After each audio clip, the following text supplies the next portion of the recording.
大家好，我是 Masa。每个国家有不同的魚の煮付け，就是酱煮鱼。这一次我要参考意大利的鱼料理，它的海鲜风味是非常的浓香。如果你有买到品质好的鱼，一定要试试看。做法是很简单。好，那我们就开始做。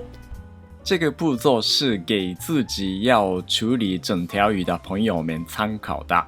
如果不需要的话，可以跳到下一个步骤哦。它是在超市已经清干净的鱼，砧板很容易吸收味道，处理之前一定要蘸水哦。首先要切掉头部，在鱼刺的旁边的地方切进去，用这个部位做味噌汤也很好吃哦。接下来从肚子那边切进去，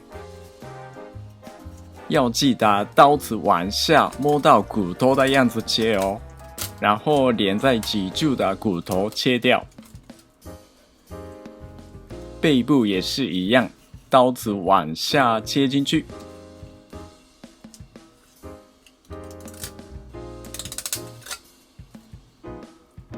最后从尾巴的部位把肉片切开。OK， 这样子很干净切好啦。另外一边也是一样方式处理。处理鱼的日文叫做三枚おろし，因为要切成3片。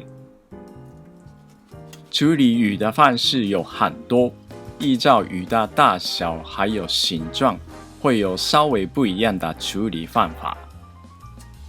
反正大家可以用习惯的方式顺序处理，重点是骨头那边不要留下来太多肉就好啦。要不然在市场请老板帮你处理也好。用刀子的厚的部位切粗的骨头，这个骨头可以留下来，可以熬汤。接下来去掉肚子那边的骨头，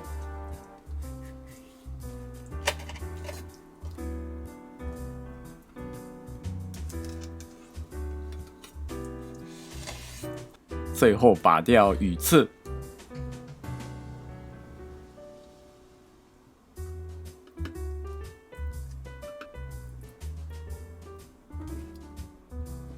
如果晚一点再开始做料理的话，可以用纸巾或纱布包起来，再放入冷藏保存。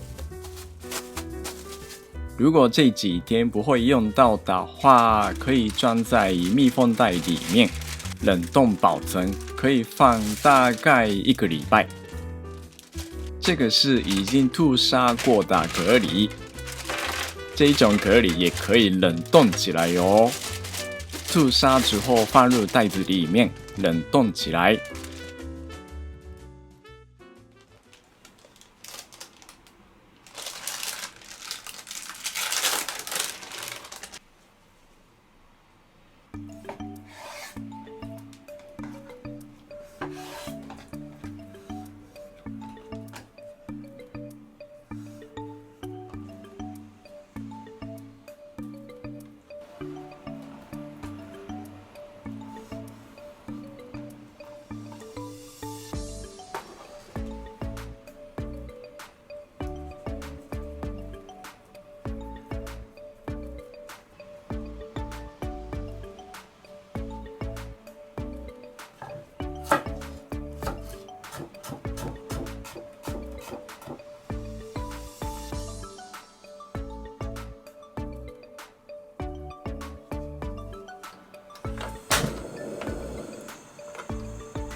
OK， 这样子就有非常香喷喷的马黛诺阿库拉帕萨完成啦。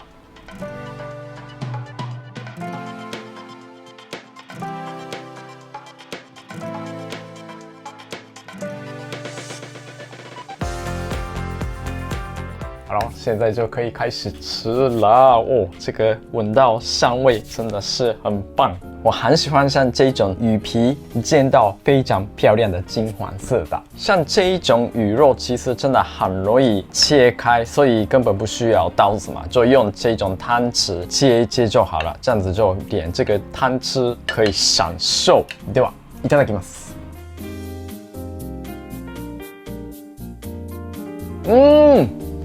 哦，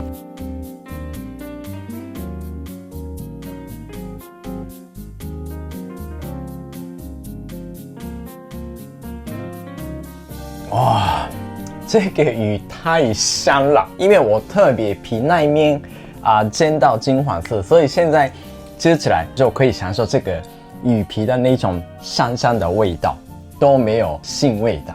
而且这个酱汁这一次没有加入很多复杂的调味料，因为里面有加入蛤蜊，它有出很多这个精华，所以跟它一起吃就可以享受很多海鲜的风味。虽然这些海鲜是冷冻过，吃起来就完全没有问题，就是口感面还有风味都很好的。尤其是像这个蛤蜊，它是冷冻过，直接放入料里面，还是会自己打开，吃起来这个口感面也是非常好，很多肉汁都放进里面的。